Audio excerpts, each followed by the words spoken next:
मेरे ग्रह जाई सकल सिद्धि संपत्ति ता छाई। जब से माँ का जन्म हुआ है, लिखा है सब रिद्धि सिद्धि हिमाचल जी के घर पर प्रकट हो गई। गर्मी लग रही है तो थोड़ा छांटे छांटे बैठ जाइए, जगह बहुत है, लाइट आ जाएगी। बोलो जय श्री राम।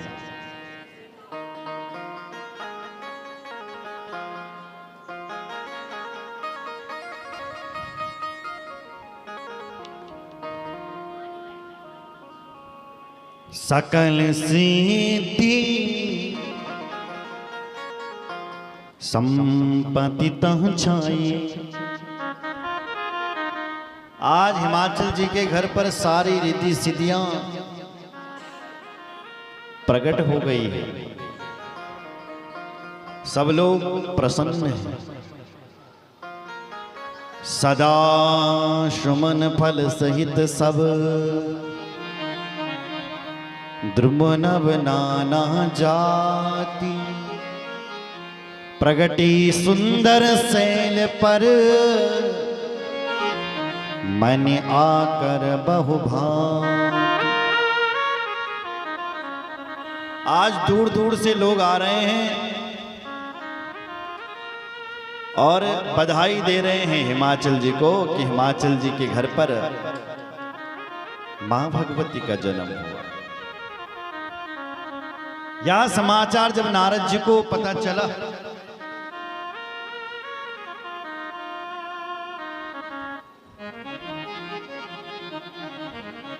तो नारद जी भी दर्शन के लिए निकल पड़े। मां धीरे धीरे बड़ी हो रही हैं।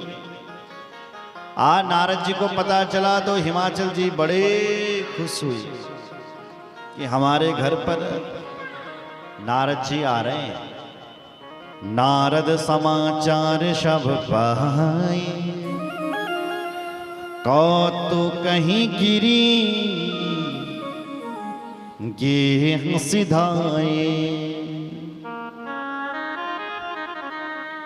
शैल राज बड़ आदर कीना, चरण पखारी बरो आसन दीना। आज नारद जी का पदार्पण घर पर हुआ है तो नारद जी के चरणों को धुला रहे हैं।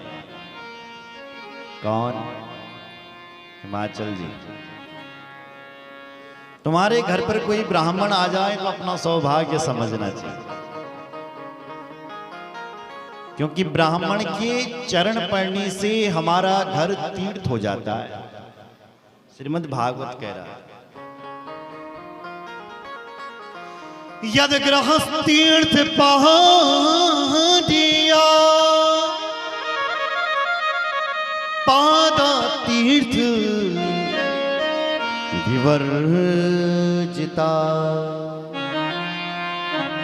यद गृहस्थ तीर्थ पादिया पादा तीर्थ विवर्जिता। जिस गृहस्थ के घर पर बल ब्राह्मण और संत चले जाते हैं, उस घर का, उस गृहस्थी का घर पावन हो जाता है, तीर्थ हो जाता है। सुन रहे हो? जिस गृहस्थी के घर पर ब्राह्मण और संत नहीं जाते हैं, उसका घर कैसा है? बोले प्याला यंत्रमा वेक्ते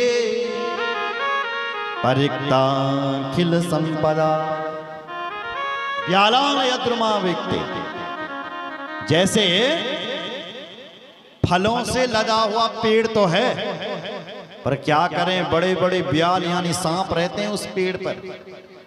न तो उस पेड़ के कोई फल खा सकता है, जैसे आम का सुंदर पेड़ है, पर उस पेड़ पर बड़े बड़े सांप रहते हो तो क्या उस पेड़ के पास कोई जाएगा? बिल्कुल नहीं। न तो उस पेड़ के कोई फल खा सकते हैं, न उस पेड़ के नीचे कोई सो सकता है। किस मतलब का है वो पेड़?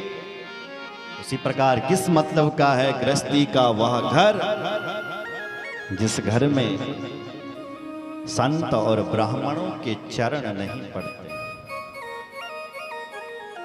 वह घर धन्य है जिस घर में संत और ब्राह्मण के चरण पड़ रहे हैं। आज हिमाचल जी भी बोल रहे हैं, निज सौभाग्य बहुत गिरिवरना, निज सौभाग्य बहुत गिरिवरना, सुता बोली मैली मोनी चरना, सुता बोली मैली मोनी चरना, सुता बोली मैली मोनी चरना, सुता बोली मैली मोनी चरना, मैली मोनी चरना, मैली मोनी चरना, मैली मोनी चरना, मैली मोनी चरना। तो आज हिमाचल जी के घर पर ब्राह्मण आ गए तो हिमाचल जी कह रहे निज सौभाग्य, हमारा सौभाग्य है जो ब्राह्मण घर पर आए। नारद जी के चरणों को धुल रहे हैं। आप कभी हिमाचल गए हो? हम गए हैं और हिमाचल के लोगों के घर में जैसी कथा करने हम लोग जाते हैं तो वो सबसे पहले चरण ही धुलाते हैं, बाद बाकी सब बाद में। रोज आपके चरणों को धुलाएंगे। हम लोग जगह जगह कथाएं होती रहती हैं। जैसे परसों 22 तारीख से मेरठ में कथा है। मेरठ की धरती पर ब्राह्मण एवं पुरोहित सभा है मेरठ में। उनके द्वारा दिव्य और भव्य कथा का सूर्य उदय हो रहा है। तो 22 तारीख से 28 तारीख तक वहां कथा है। उसके बाद हमारी डोईवाला में कथा है, वो भी 10 तारीख के बीच ही होगी। उसके बाद हम लोग उत्तर काशी में कथा है, बंदरानी गांव में। तो वहाँ के लोग भी बड़े बटवाड़ी से ऊपर वो अपने पितरों के निमित्त कथा करवा रहे हैं। पहले भी वहाँ हम लोग गए तो वहाँ भी ब्राह्मण भक्ति है। तो कहने का भाव मेरा ये था कि जैसे ही ब्राह्मण घर पे आए तो ब्राह्मण के जो चरण हैं वो तीर्थ होते हैं। तो ब्राह्मण घर पे रख के आ जाए तो उसके चरणों को धुलाना चाहिए। यह समझना चाहिए कि हमारे घर में साक्षात तीर्थ चल करके आ जाए। आज वही बात कह रहे हैं कि हमारा सौभाग्य है कि नारद जी हमारे घर पर आए। निज सौभाग्य बहुत गिरिवरना, सुता बोली मैली मुनि चरना। हमारा सौभाग्य है आप हमारे घर पर आए। हे नारद जी, सुना है कि आप त्रिकालज्ञ हैं। त्रिकालज्ञ सर्वज्ञ तुम, गति सर्वत्र तुम्हारी। कहूँ सुता के दोष गुण, मुनिवर हृदय विचारी। हे नारद, त्रिकालज्ञ सर्वज्ञ तुम। सुना है कि आप त्रिकालज्ञ सर्वज्ञ हैं, इसलिए कहूं सुता के दोष गुण। हमारी बेटी सुता है नहीं बेटी, हमारी बेटी का थोड़ा हाथ देख लो जरा, इसके हाथ में कैसी रेखा है। नारद जी ने कहा बेटी को बुला। तुरंत बेटी आई। नारद जी ने पार्वती माता का हाथ देखा और हाथ देखते ही बोल पड़े, सुंदर सहज सुशील सयानी, सुंदर सहज सुशील सयानी। नाम उमा अंबिका भवानी, नाम उमा अंबिका भवानी, नाम उमा अंबिका भवानी। नाम उमा अंबिका भवानी। नाम उमा अंबिका भवानी। नाम उमा अंबिका भवानी। अंबिका भवानी। अंबिका भवानी।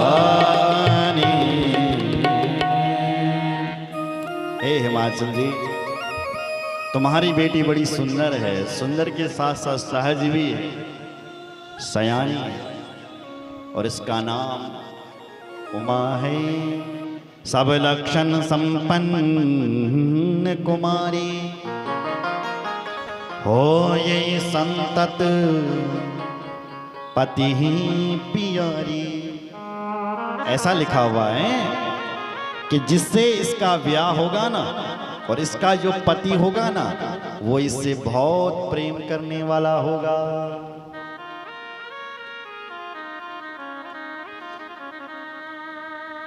बहुत प्रेम करने वाला।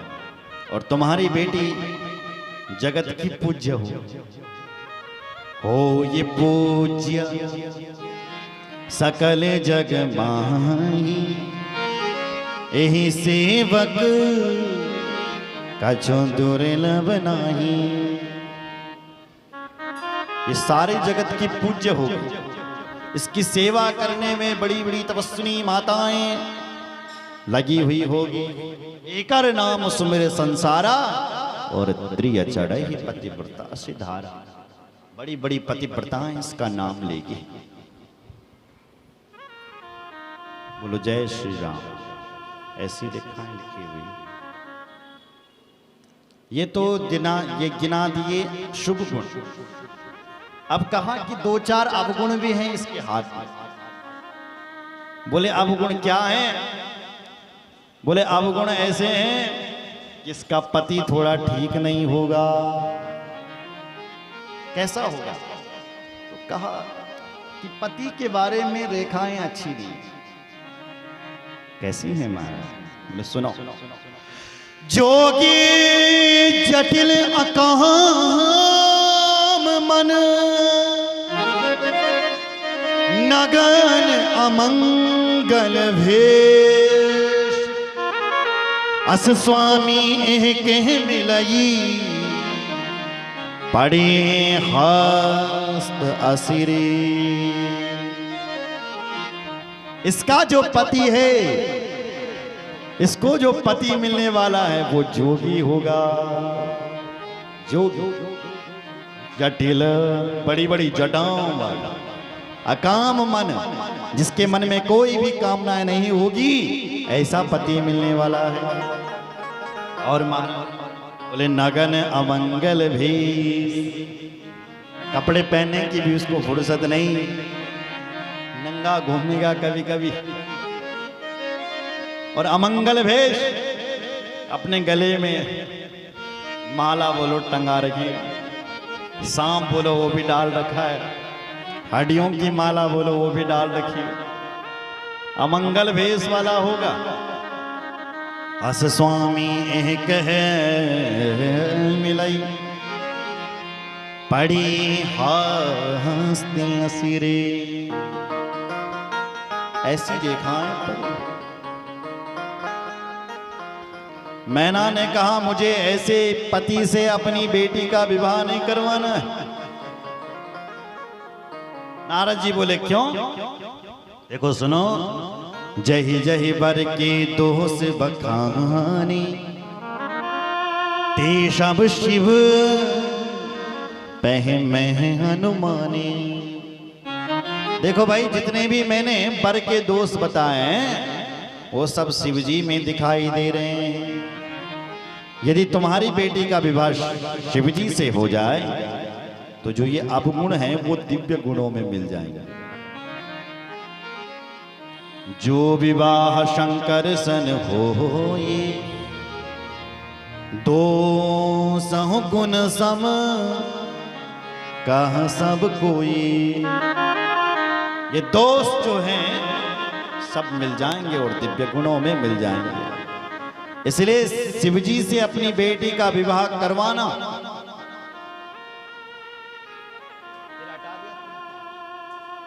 महादेव है जो है हमारे भावी को मिटाने वाले। भावी मतलब प्रारब्ध,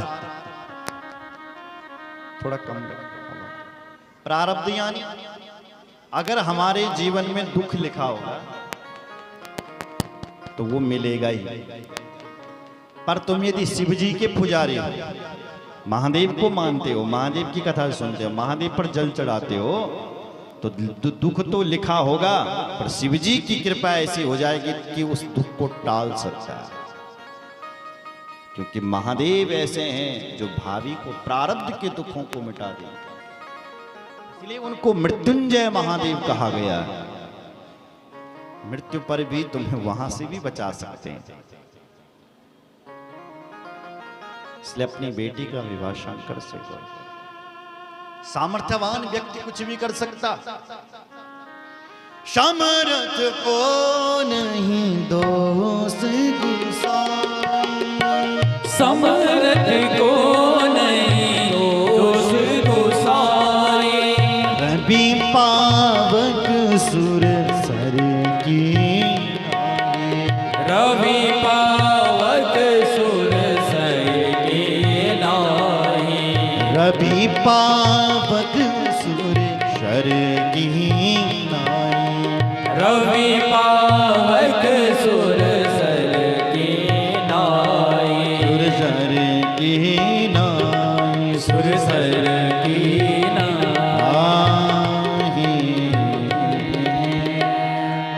इसलिए शिव जी से विवाह कराओ। इतना कह करके नारद जी चले गए। माता ने कहा मुझे तप करना चाहिए। तो समय बीता, लेकिन शिव जी कब मिलेगा? शिव जी तो तभी मिलेगा जब शिव जी का तप होगा। पर माता पिता मां पार्वती को भेजे ही नहीं तप करने के लिए। तो एक दिन माता आई और अपनी मां पार्वती अपनी मां से कहने लगी, मां मुझे भेज दो, लेकिन नहीं भेजा। तब दूसरे दिन मां पार्वती ने एक स्वप्न सुनाया। सुनहु मात में दीकस, स्वप्न सुनायूं तो, सुंदर गौर शुभे प्रवर, अस उपदेश मां। आज मैंने सुबह सुबह एक स्वप्न देखा और स्वप्न में एक ब्राह्मण आया जो मेरे लिए कह रहा है कि तप करो, तप करो, तप करो, तप करो। इसलिए मां मुझे तप करना चाहिए, क्योंकि ये धरती तप के बल पर ही खड़ी है। तप बल रची प्रपंच विधाता, तप बल विष्णु सकल जगत त्राता, तप बल शंभु करई शंघारा, तप बल शेष धरई मई। तप के बल पर ही विधाता सृष्टि करता है। तप के बल पर ही भगवान शेष इस धरती को अपने फन के ऊपर धारण करते हैं। इसलिए जो कुछ भी हो रहा है सही हो रहा है। इसलिए मुझे भी आज्ञा दे दो। ये जो मंदिरों में मूर्तियां मुस्कुरा रही है, हंस रही हैं, इन्होंने भी तप किया। तप मतलब हथौड़ी का दर्द सहा है। एक समय क्या हुआ कि एक व्यक्ति ने मंदिर बनाया, जैसे गुलाटी जी ने सुंदर मंदिर बना रखा है। तालियां बजाओ। तो उन्होंने मंदिर बनाया और मूर्ति बनानी थी। तो मूर्ति बनाने के लिए पत्थर तो थे, तो कारीगर के पास ले गए, भैया ये 2 पत्थर हैं हमारे मंदिर की, इन्हीं की ही मूर्ति बना लो। तो कारीगर आया, उसने हथौड़ा लिया और एक पत्थर पर ठोकने लगा। पत्थर को, पत्थर से आवाज आई, दर्द हो रहा मुझे, मुझे मत मार। वो पत्थर उठाया उसने और अलग रख दिया। जो दूसरा पत्थर था उस पर जब हथौड़ी मारी तो कोई आवाज नहीं आई और देखते देखते मूर्ति बन गया। तुरंत गुलाटी जी गए और उस मूर्ति को कहा कि भाई बन गई। उसने कहा कि बन गई। भाई एक पत्थर की तो बन गई, और ये जो दूसरा पत्थर था तुम्हारे मंदिर का, इसकी नहीं बनी।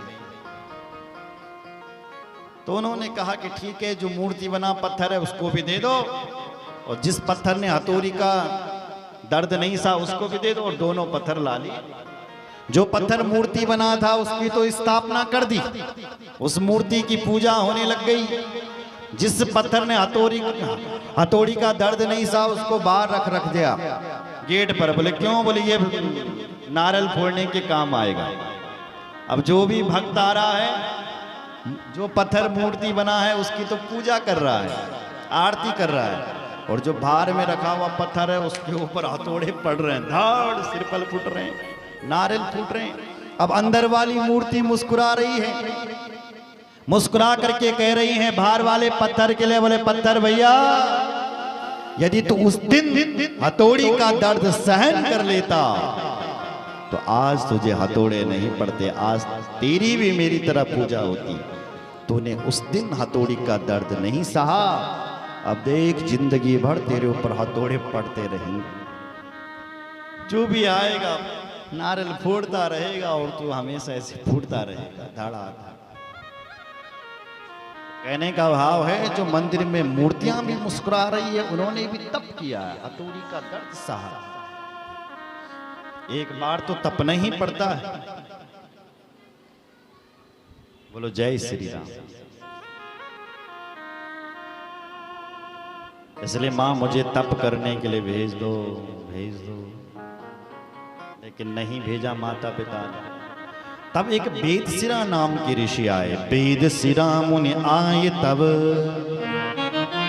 सबई कहा समुझा, पार्वती महिमा सुनत रहे प्रबोध बा। उन्होंने उनके माता पिता को पार्वती की कथा सुनाई कि भाई पार्वती साधारण नहीं है, ये शिवजी की प्रिया पूर्व शक्ति सती है, इसको जाने दो, जाने दो। फिर माता पिता ने जाने दिया। मां पार्वती जंगल में गई और कठोर तप करने लग गई। कठोर बहुत तप किया, लेकिन शिवजी नहीं मिले।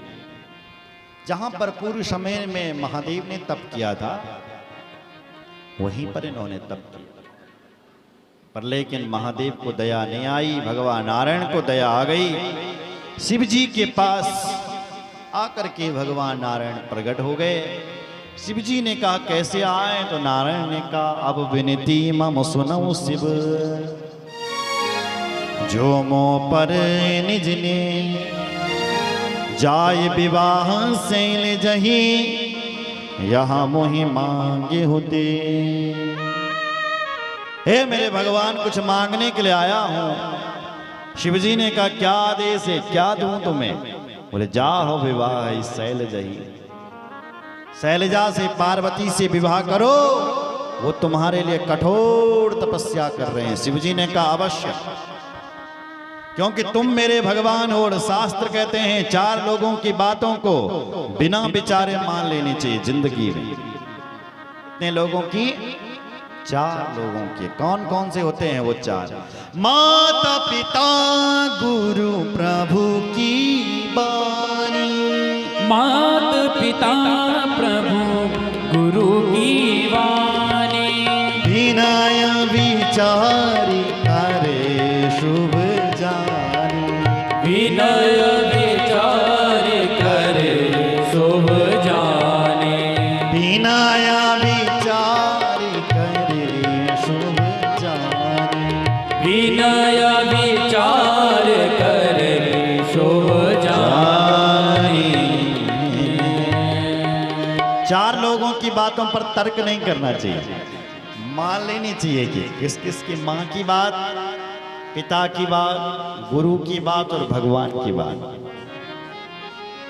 इसलिए शिव जी कह रहे हैं आप तो मेरे भगवान हो, मैं तो आपको अपना भगवान समझता हूं। ठीक है प्रभु, तुम सब भांति परम हितकारी, आज्ञा सिर पर नाथ तुम्हारे। आज्ञा है, ठीक। नारायण भगवान चले गए, लेकिन शिव जी अब क्या करें? तो शिव जी ने सप्त ऋषियों को बुलाया और उनसे कहा कि तुम जाओ और थोड़ा पार्वती की परीक्षा लेकर के आओ जरा। सचमुच वो मेरे लिए तप कर रही, सचमुच वो मेरे साथ विवाह करने के लिए तैयार हैं? सप्त ऋषि गए और माता पार्वती के सामने जहां पर वो तप कर रही थी वहां पर प्रकट हो गए। सप्त ऋषियों ने कहा, हे माता जी, देवी जी, आप कौन हो और क्या कर रही हो? कहा कि मेरा नाम पार्वती है और मैं शिव जी को पाने के लिए तप कर रही हूं। बोले किसने कहा तुझे? बोले मेरे गुरु जी ने। कौन है तेरा गुरु जी? तब कहा कि मेरा गुरु जी नारद। कहा कि तू नारद की बातों पर आ गई। इन बच्चों को शांत कर दो।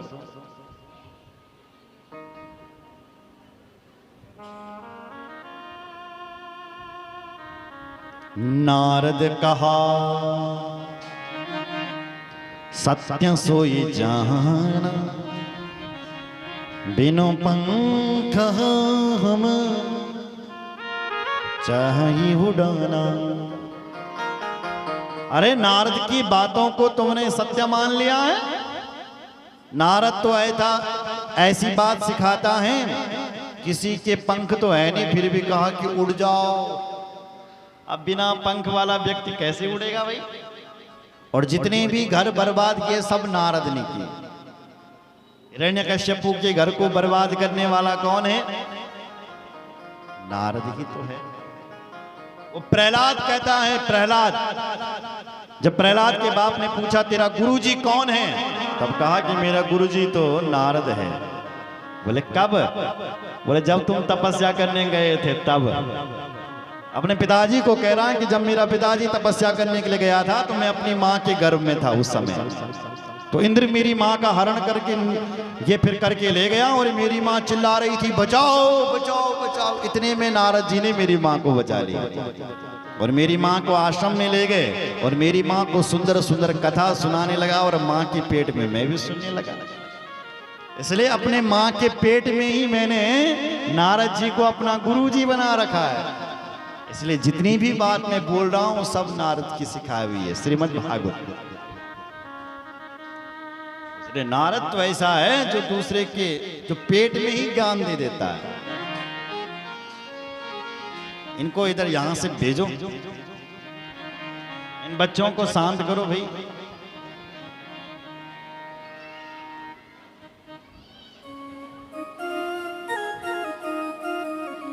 बोलो शंकर भगवान की जय। नारद सीख जय सुनहि नर नारी, अवश्य होई तज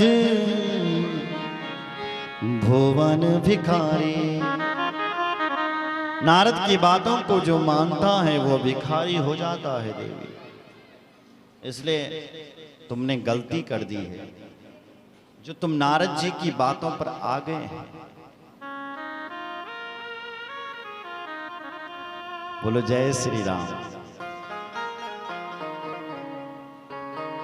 थोड़ा बोल दो जय श्री राम, शायद लाइट आ जाए। गर्मी लग रही है ना आप लोगों को। बोलो जय श्री राम। और सप्तऋषि कह रहे हैं कि देख देवी पार्वती तू कितनी प्यारी है और तू उस शिव जी के लिए तप कर रही है, दिखने का भी अच्छा नहीं है। तुझे पता है उसके बारे में कैसा है वो शिव जी? निर्गुण नीलज कुबेश कपाली, अकुल अकेहा दिगंबर प्याली। जो निर्गुण है, जिसके अंदर एक भी गुण नहीं है, जो निर्लज्ज है, कपड़े भी नहीं पहनता है, कुबेश जिसका भेष अच्छा नहीं है, कपाली जिसने अपने गले में कपाल टांग रखे हैं, तैगते तुकन लगी अतरु तप, उसके लिए तप रही है तू जंगल में। बहुत हो गया, मत कर। तुझे विवाह ही करना है तो हमने तेरे लिए सुंदर पति ढूंढ रखा है। कौन महाराज? बोले दूषण रहित सकल गुण राशि, श्रीपतिपुर बैकुंठ निवासी। दूषण रहित, दुर्गुणों से रहित, सकल गुणों की जो राशि है, बैकुंठ का जो स्वामी है, ऐसे नारायण हमने तेरे लिए, विष्णु तेरे लिए पति ढूंढा है, इसलिए शिव जी को छोड़ और हमने तेरे लिए सुंदर पति ढूंढ रखा है। जब ये बात कही माता सती, ये इन सप्तऋषियों ने, तो मां पार्वती कुछ देर के लिए तो मौन हो गई और अब बोल पड़ी। अभी तक मौन थी, अब बोली। पार्वती बोली, क्या? बोले हे सप्तऋषियों, आपने ठीक कहा है। क्या? महादेव अब गुण भवन,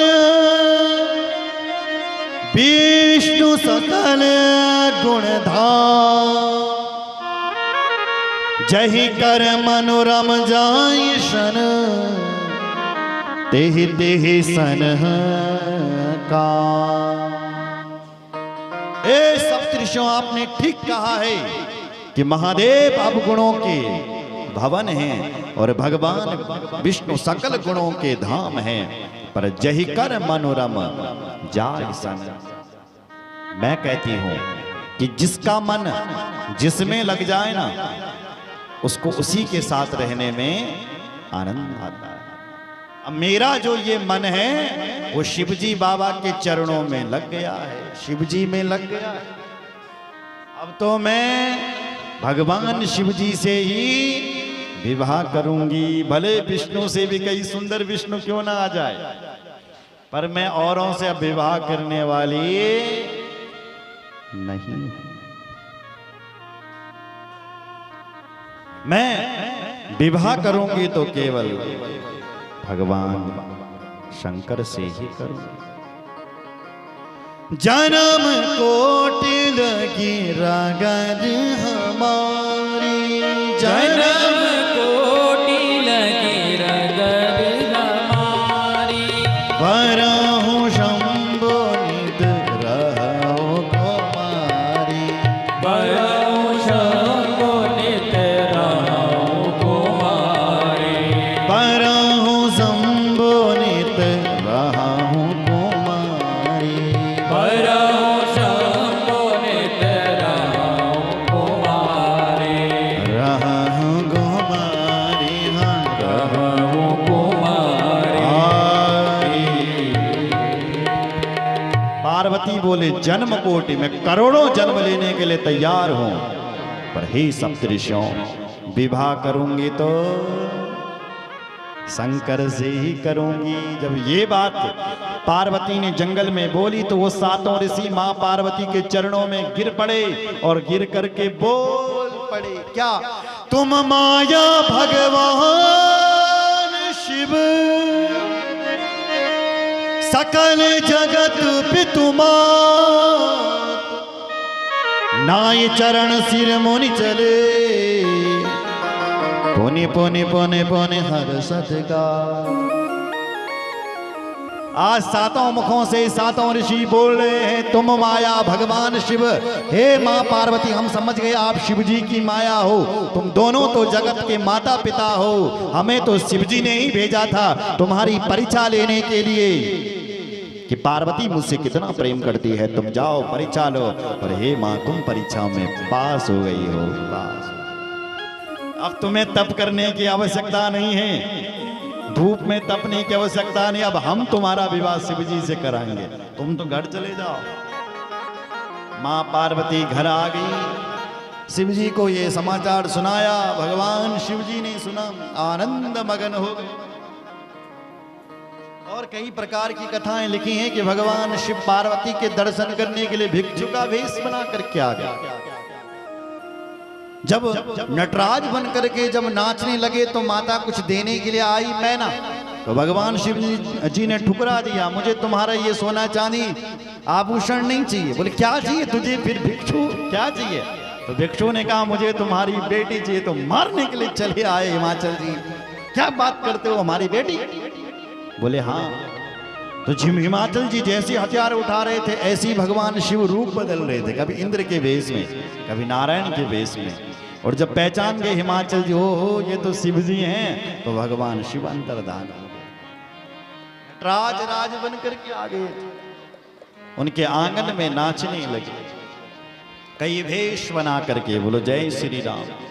उसी समय एक तारका नाम का असुर पैदा हो गया जिसने आतंक मचा दिया। लेकिन पुनः शिव जी समाधि में हैं। भगवान शिव जी की समाधि को कौन खोलेगा?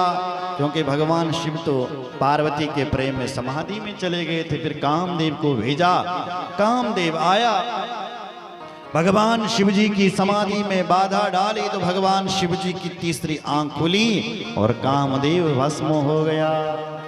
हाहाकार मच गया।